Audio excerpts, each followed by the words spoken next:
All right, ladies and gentlemen, episode 59 of the podcast with Miss Restricted KJ. And I thought it was really cool getting to know her story so far and what she's been through and what she's currently working on, which is music. And I'm just really excited for you guys to listen to this, and I hope you guys enjoy it. All right, peace. What's up? What's up? You're vlogging? I see you started vlogging. Yeah, I started doing that. How's that going? It's going good. So far, I've gotten footage of my first two performances. I did one at Fresh Mix and then one in Canoga Park. Shout out to Mert Records. Mert Records? They put me on. Oh, nice. Yeah, it was cool. I wasn't able to catch the performance, but how did you feel? Well, the one at Fresh Mix, how did you feel that one went? As far as I felt, for my first performance, it was real good. I felt like my body language was real good on the stage. I put in all my effort, for sure. And do you have people around you that are saying oh, you need to work on this, or do you have a team that you're working with? I don't have a team that I'm actually working with, set down and in policy and stuff, but I do have a lot of people looking out for me and giving me pointers and tips on what I should be doing and stuff. Okay, cool. And I think, when did you have this idea or this drive or passion to make music? At first it did start out as just an outlet, because I was just in my thoughts when I was I got sent to Georgia for a little bit, for 7 months, to a behavioral facility. So just being in there with nobody to talk to for real, because I wasn't even in the state. So just being in there, it's I'm in my thoughts. They give us a notebook. Every facility we go to, you have a notebook. That's all we could do. So I started writing in 2018, but actually having the drive to make music and stuff, and dropping it, I barely had it, had that drive this year. And dang, I want to talk about the time in there. How was it being in that behavioral facility, as far as it's your surroundings, the people there? That wasn't my first facility. That was actually my 25th facility. Okay. So I was hopping around to different facilities here in California, Vista Del Mar, different ones in Chino Hills and Bakersfield and stuff. So being around a lot of people that go through the same thing as you, it also makes you realize that you're not the only one, and your problems are minor to the people next to you, but your problems that doesn't mean that your problems are less or anything. It just means that there's a lot of people that go through the same thing as you, a lot of people that do have it way harder, and that a lot of people should just be blessed that what they have or what they are going through, it is temporary. And I don't know, just being in there, you meet a lot of different people. There's a lot of, when I was in Georgia, there's somebody from Japan, all the way from Japan. They come from different places, DC and stuff. I met a lot of people from Detroit. Okay. Music too, I met people in there that did music, a lot of guys, a lot of girls that did music as well. And getting out, it sucks because you don't know where they're at that point. And some of them will hit you up, but then they'll go ghost for a long time. Oh, I see. Yeah, because it's you don't know where they're at.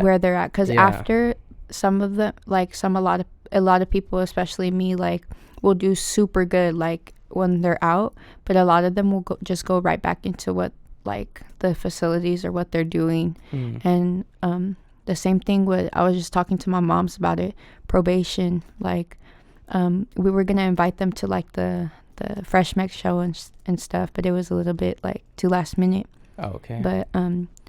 But I had sent them, after I dropped my first drop, I sent them my single, and I was just I just thanked them for everything, because probation helped my moms out a lot. Like when I was gone and like with my school and stuff. So shout out to probation too, because they did help me. It was a big part of my life where I hated everything. Like, so probation is like a class. It's a class, or is it? No, it's basically they had me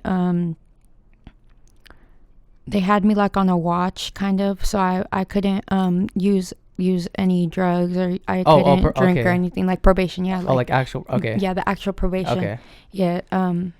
They helped my moms a lot when I was like going in and out of facilities. Like when I went to Georgia and stuff, they brought my mom's flowers and stuff and a gift card, and like just like because she was feeling it when I was out too, you know.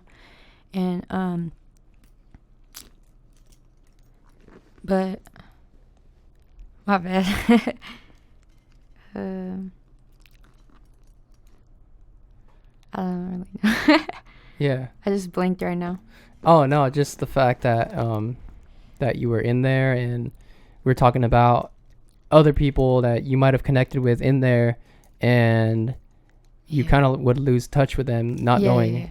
Yeah. My bad. I don't even know why I got into probation. I forgot. So I hit up I was gonna hit up probation to go to my thing at Fresh Mix, my performance. But I was just talking to her about how a lot of people get released from probation or off probation, and they don't really hear back from them, and like it sucks. And that's something big for their job, that like they want to make the person okay, or they want to help them develop out of whatever they're in right now or at that moment. But that just brings me to like having to go back and tell them that I'm okay, or like this is what I'm doing now, like thank you. Like that's what I was gonna that's what I meant. Show them at the show that you're show them at the show that like this is where I am now. Yeah Because a lot of them don't hear back from people they're working with. They're either locked up or maybe even dead. So yeah, it seems like they treated you and your mom pretty good. Yeah. And I don't know, how was it growing up? Did you grow up here? Yeah, I grew Oxnard? up here. Yeah. Pretty small place. Yeah. Yeah, I felt like growing up I knew everybody, because like it's just small as hell here. Yeah. But I just lived a regular life, I feel like. As far as like, because like when you say like the behavioral stuff, I'm just curious, like what was it that I started using a lot. I started okay. drinking and taking pills and doing a lot of things. Okay. Just somebody like I down spiraled a lot once. A lot of things started popping up about because I was molested when I was little. So in one of the drops I'm gonna come out with, I talk about it. It's called Life Goes On.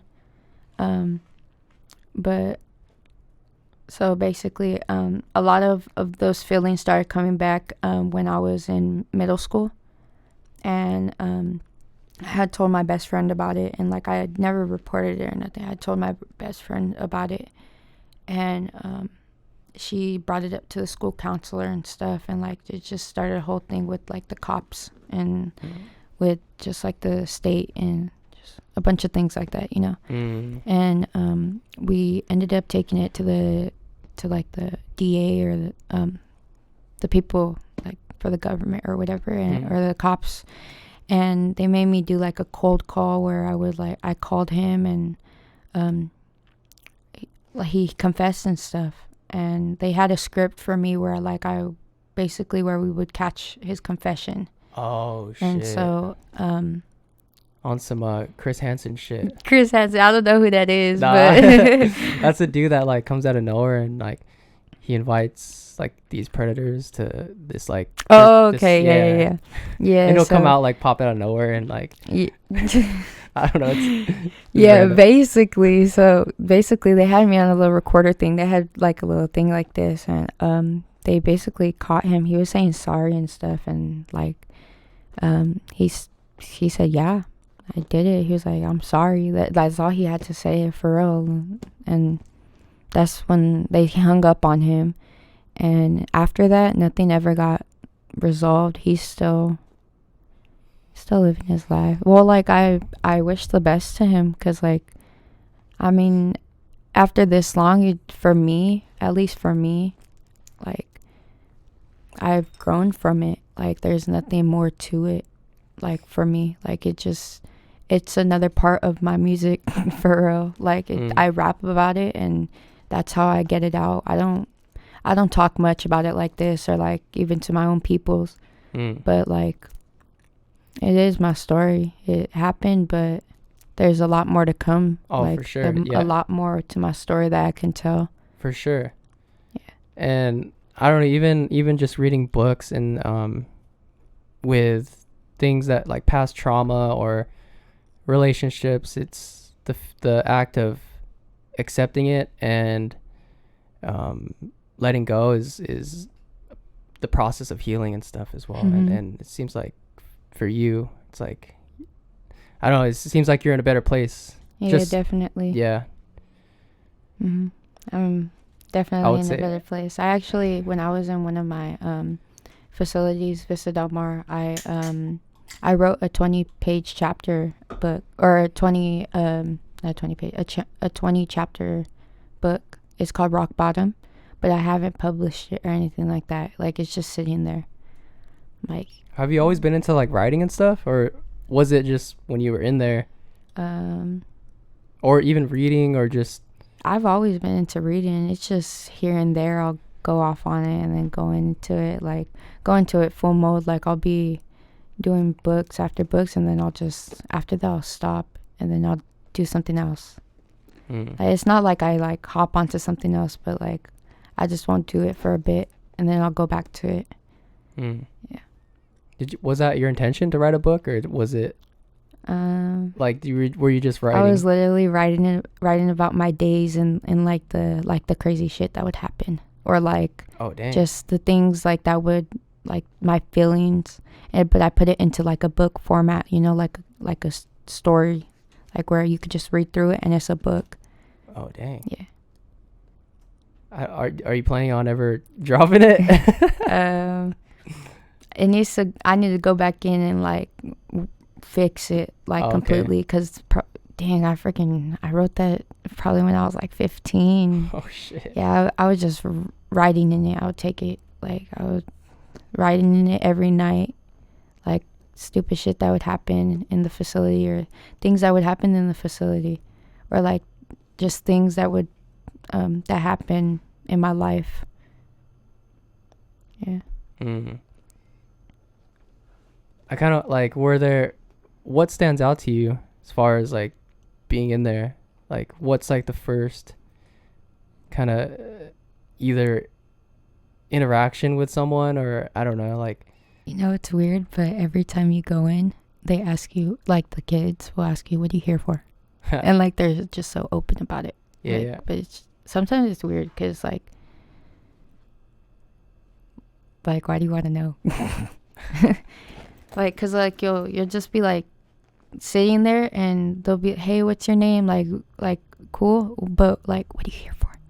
Oh, okay. Like, that's like one of the first questions. Yeah, like you ask? it is, because it's like they want to know why you're in there with them, because it's just like, it's not a regular place, like. But a lot of people are there for self-harm and stuff, and like for like, trying to commit suicide and stuff. But a lot of people do have the same backgrounds as each other.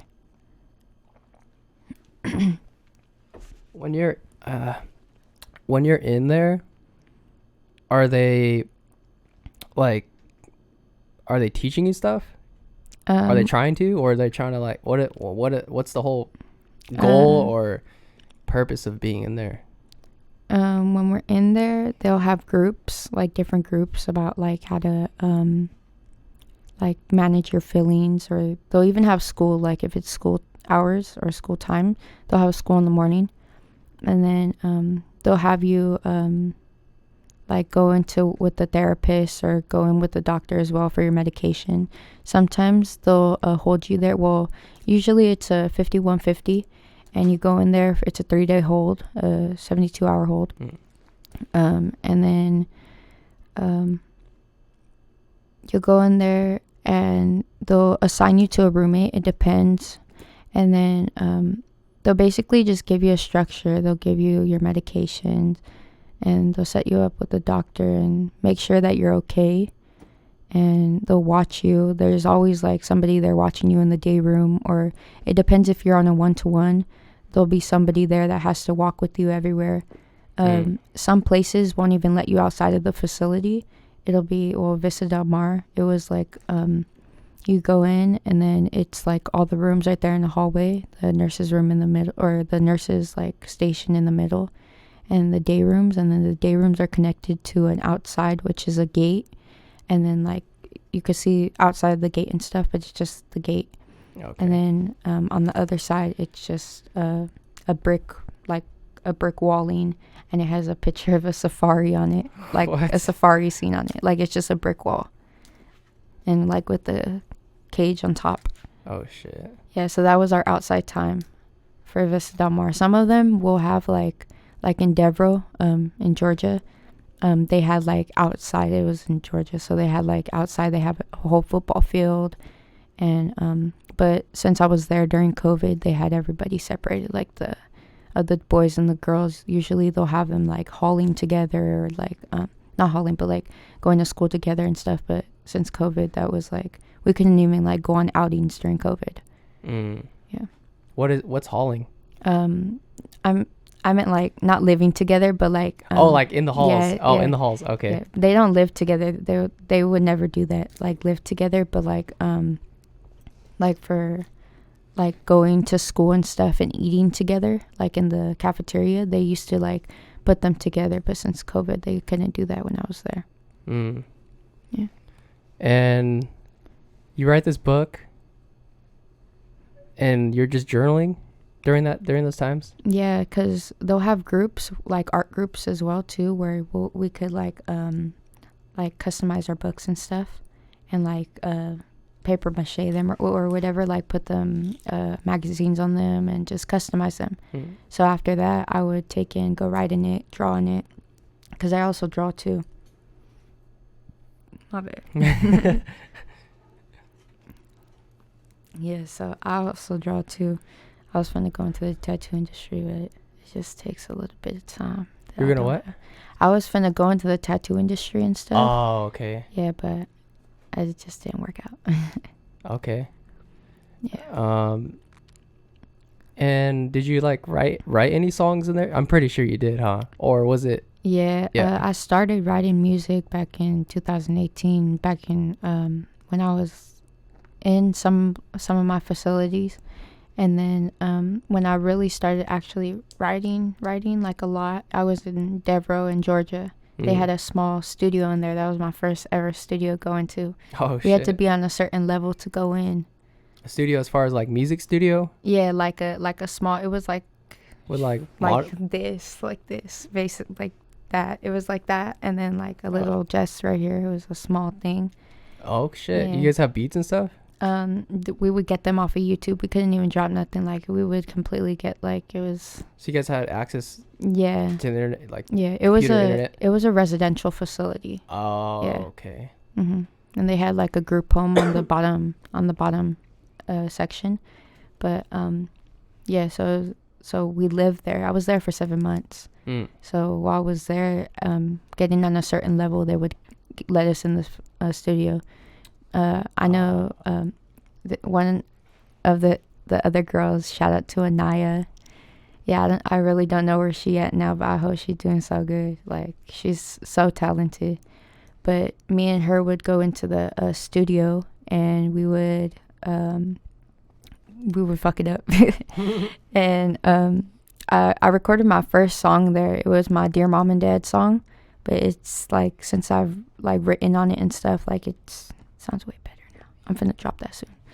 Okay. Yeah, but yeah, it was just a small studio that we had to get on a certain level to go to. And when you say certain level, just like behavioral wise? Yeah, Or? Yeah. like we would have to be there for 3 months, and 3 months without no self-harm, or 3 months without fighting or whatever. Like we would get to a certain level, and like usually it would be like, oh, we would get to go to an outing and stuff, but since it was COVID, we couldn't do that. So they gave us like special opportunities and stuff. Oh, okay. And were you working with other people, like as far like I wasn't working with other people, but there was this guy there. Also, his name is Logan. He would do like the mixing and mastering. But since we couldn't like really talk to the guys and stuff, it was hard getting him into the studio, because like the management and stuff. It was also hard getting him because he ran the floor as well. So like it was hard getting him on his own time to take us. But okay. no, working on songs or nothing like no, I haven't like worked with anybody back over there. Okay. And what were you guys recording on? It was a studio set, like an actual studio set. Oh, they shit. they had like a small like a booth. Oh shit. Basically, it was like a small booth, and next to it they had a gaming area. Like, oh shit. it was pretty cool. Yeah. Yeah, but they would use like an actual recording studio. Oh shit. So when did you end up getting out of or leaving Georgia? I left Georgia December 21st, I think, December 21st of 2021. So like almost like 5-6 months ago, I think. Like it's January. No, 2020. So a year and some. Yeah, a year. Yeah. Okay. Yeah, so I was there. I was there for 7 months. Yeah, I got like, it's called a TO, a therapeutic leave, where we get to go home for a certain amount of time. I went home for Thanksgiving, but I had to go right back in. I was gonna sign myself out when I turned 18. Yeah. On January 13th, because that's my birthday. Oh, okay. I was gonna sign out on my birthday, but It's my mom's birthday. Yeah. Yeah. Oh, that's crazy. Yeah. Yeah. So I was gonna sign out when I turned 18, but they had closed down like the facility for Christmas because of COVID, and so I couldn't like go out for Christmas. I wanted to be there for Christmas, so they let me go out like 2 days before Christmas, and so I flew back for Christmas, and I did all that, and I turned 18, and I fucked myself over again. I went right back into partying and using. I ended up in the hospital for a little bit because I fucked up my stomach from drinking and popping pills and stuff. I was in the hospital for some time. So, and then I moved out to Vegas. I was doing modeling, and I was promoting parties out there sometimes. Oh, okay. Or I would just like throw small parties, like small stupid parties, but I would be making money. Oh, shit. And over there, the people there are just not good people, so I ended up leaving. I got myself into something where somebody beat me up, like not me into something, but like I was just there at the wrong moment, like at the party, and somebody was intoxicated and they beat me up. Oh shit. And so like I was just like, I'm done with this place. I moved to Florida, and I got a good job there. I was working at a senior living center. Okay. And good money and stuff, really good people over there. And but I had to move back to California recently because my grandma passed. So I'm just over here making music and stuff. Okay. Yeah. And I listened to, I think you have one song, right? Yeah, I just have one song drop, but I'm in the lab right now with it. No, for sure. But what I was gonna say is that, I don't know, just like the way, like I don't know, it seems like you have like a voice, that you wanna, that you have something to say, for sure. I got a story to tell. You got a story to tell. Yeah, for sure. You've been traveling, or not traveling, but like going from different states. I'm finna be traveling soon. Oh, no, for sure. Yeah, I'm going to Arkansas soon. Shout out to Shorty and RJ. That's right. Yeah, I'm finna be opening for CNG. Okay. Yeah, I'm finna be performing with Shorty Busto. Oh, okay. Yeah. Damn, that's I'm dope. gonna be going to the to Arkansas on the 14th, and then on the 15th, I'm gonna be performing at a women's right movement or a women's right like movement concert. Okay. Yeah, and then on the 16th, I'm coming back and opening for OGZ with Too Cold and Shady. Shout out to Too Cold and Shady. Cast on the beat.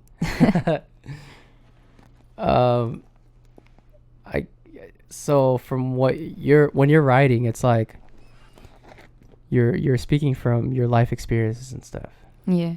And then I think you're dropping 2 songs on this next month on the 6th, right?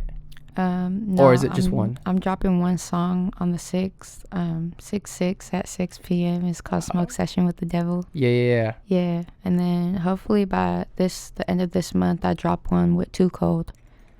Yeah. Okay.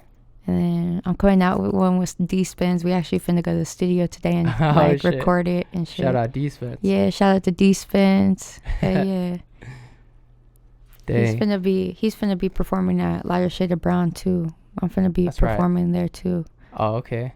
On shout June out to 25th. Jeffy too. Yeah, shout out to Jeffy. Yeah, that shit was a successful night the other night at Fresh Mix. Yeah, that was really good for all the 805 artists. I'm glad he did that.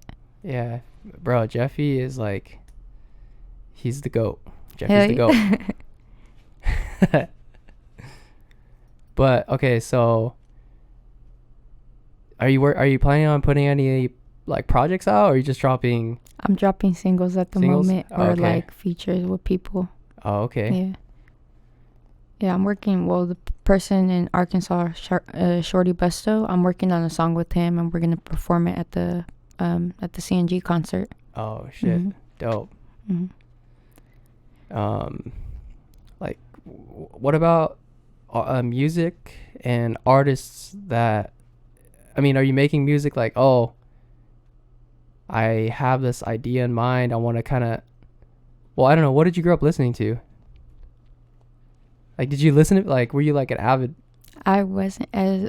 Growing up, I wasn't as much as a music freak as I am right now. Oh, okay. Because I would just like listen to it like regularly, you know. But recently, not even just this year, but like last year and this year, I've been on more of an enlightenment journey, like finding myself, working on myself, or like doing the right things for myself and the people around me, because I haven't always been like that. I've always been like in a negative space, you know. So like music has helped me a lot, because before I meant like I wouldn't just listen to the music and listen to the beat, like I wouldn't let it speak to me. Now it speaks to me, and I speak back by freaking spitting what I have to the beat or whatever it is, you know. Yeah, so that's what I meant by like more of a music freak this year, or last year as well, because like just having another understanding it more. Like just seeing it from a different perspective, you would say. Yeah, because, or more in depth. Yeah. Okay. Yeah, like I think 2019 was when even just like making beats and mixing and stuff as well, is like when I really started to just have a really like pinpoint like different sounds, even like frequencies and stuff, and like I don't know, it's dope. Yeah, I plan on taking a course for audio engineering and stuff, so hopefully like I'll get my own studio and be able to do my own shit, so I don't have to be moving around asking people. Hey, yo, but shout out to Mind Off Record X. Bro, shout out Mind Off too. Hell yeah. Yeah, he's the best cook, bro. Yeah. He's the only motherfucker I know out here that actually does like the whole studio, and we could actually finalize it and drop it, like, well, like for me at least, because like I don't go out, because I don't know how other people be working yet, Oh yeah, for I don't sure. like That's- moving around as well, like as a female as well. Like going one place where I know it's trusted. I know there's good people that work there. Yeah. Good peoples that be there.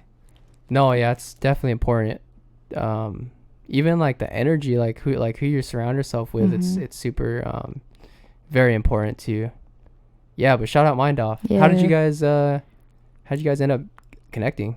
The first time I went, it was with Shady Boy and Kaser, and we had we all met up there and stuff, and I met him, and then that day that week I booked like a studio session, I think. Yeah, I think I booked the studio session because I was like, bro, I'm gonna come back, and because I saw like how like the quality and everything, and they're like, and that they could just record it and drop it from there, like, you know. Yeah. I was like, usually it's like I have to take it one place, get it recorded, take it the other, and mix it, master. Like, I didn't want to do that. So there, I could actually just do it there. I was like, damn, I'm finna come back.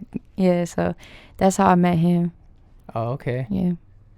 There's a dope producer as well, Conman. He's working out of Oxnard too. He's really, really, really dope. Yeah. So shout out Conman. Shout out Conman. Does he work? He works around here. Yeah, I think he's near like he's on A Street, I think, off like A Street and like near Oxnard Bowl, like kind of near the Super Thrift Store and that. Super Thrift Store. You know where that's at? Like on the boulevard, there's like. Oh, okay. Yeah. Okay. Yeah. Oh shit. He's like kind of near there. You're there, gonna have to give me his Instagram. I'm Yeah, finna I'll tap send in it. with him. Yeah, I'll send it. Yeah. That's dope. Any like future goals that you have? Future goals I have. I do wanna make a nonprofit organization for the artists out here. Okay. Hopefully, I actually started talking about that with Samacho. It's actually one of Samacho's ideas. Oh, Samacho. I recently met him. Yeah. Yeah, Samacho is a very smart guy. He shout out to him too, because he be taking pictures and shit of the whole crew. Very generous.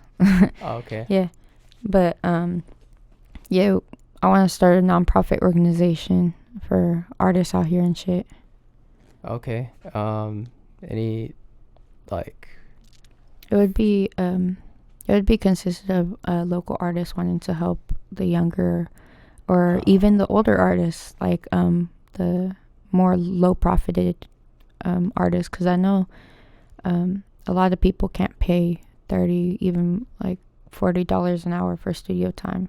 Like before, I was just talking to my mom. So I came from recording in a car, like having a mobile studio sesh with Shady and Beyonce and Kaser in the back. And like we came from like recording in a car, having all that, and to like recording at Record X. I know it's not like that big, but like I didn't have no money in my pockets to even pay for that. Like, and now we're buying out freaking 6-hour sessions, 5-hour sessions. Yeah. Yeah, so it's crazy. Okay, so like the plan is to help low profited artists out here. Oh, okay. Yeah, there's a lot of talent out here. It's just there's not a lot of spotlight on Oxnard. Yeah, not even Oxnard, just anywhere around here.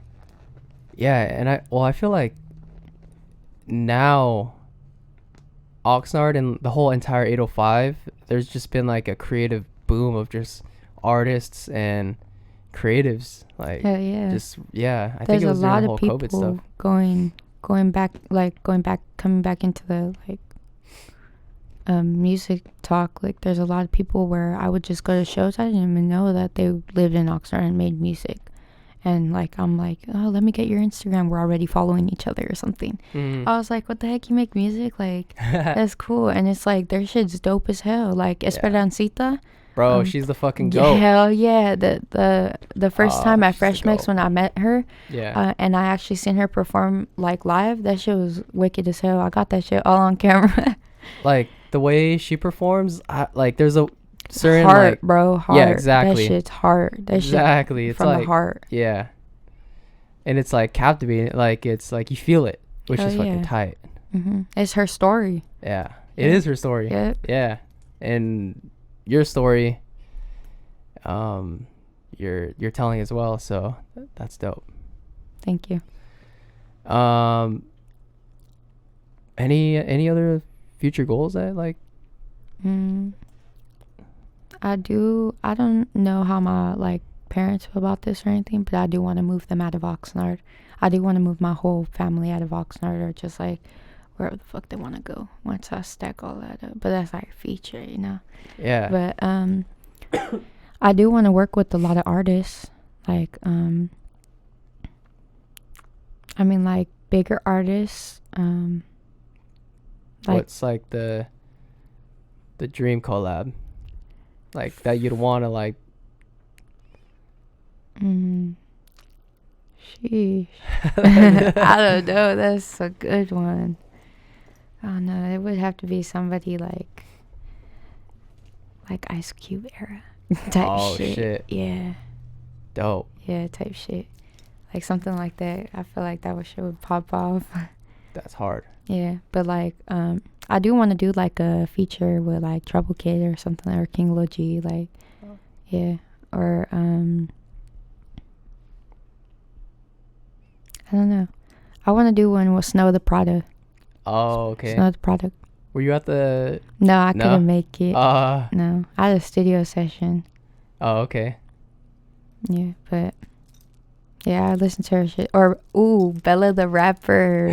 Yeah, Bella the Rapper or Official Carla. Their shit's hard. I would want to work with them. Shit. Hell yeah. Yeah. I guess if you wanna, where can people follow you, and if you feel like, do you have anything else to like add, or like any like songs that are dropping? Yeah. I'm dropping a song on 6/6 again at 6 p.m. It's called Smoke Session with the Devil. That one has a feature, El Dirty Sucio, and the beat's made by YTM on the beat. Hopefully this at the end of this month I'll drop a song with Too Cold, and if not, that'll be coming soon anyways. Me and Shady Boy and Too Cold will be opening for OGZ on the 16th of July in Riverside, so tap in. We got tickets too. And then on the 14th and 15th we'll be going to Arkansas, so tap in. Oh, okay. Yeah, but I do have some singles, probably like 3 singles that I need to drop. I'm just trying to find a date for them. Just trying to make everything set and right, especially for promotional, like the algorithms and everything. For sure. Yeah. Oh, one question I wanted to ask you about your name, Miss Restricted KJ. Can you explain that? I was curious. Miss Restricted KJ. You know what? I really don't like. I don't know, because it used to be like Miss Backwood Baby KJ. Oh, like, okay. So like, and I don't roll backwards all the time, so it's like I can't be a capper on my name, you know. No, but Miss Restricted KJ, I really don't. I don't know. Oh, okay. It's just there. Oh, okay. Flowed, and I liked it. Oh, okay. Everybody was like, "Damn, that's cool." Oh, and it's because my freaking like merch and stuff. It really flowed good with merch, like restricted members only, like and restricted member or restricted area, because I wanted that like my community to be restricted area, like and the restricted members. So like I kept it as that, and because one of the bigger artists that I had talked to as well, they're like, "You can't be changing your name." You texted me, I didn't even know who you was for a second. Oh shit. So I was like, I'm finna keep it as this thing, because like I already like started like a vision on it and shit. Oh, okay. Hell yeah. Hey yo, but shout out to Grisby's. He put me on. He did, yeah. Yeah, he put me on. He was like, "Hey yo, hit him up." So here I am on the podcast. Shout out Grigsby, and then shout out Ty as well. TIE Fighter. TIE Fighter's the GOAT. Yes, sir. Yeah, but go follow me. Miss.restricted.kj, ms.restricted.kj. Get my name right. Yeah. I need to spark up. Spark up. Yeah. All right. That's it. Peace, y'all. Peace. Bye, guys.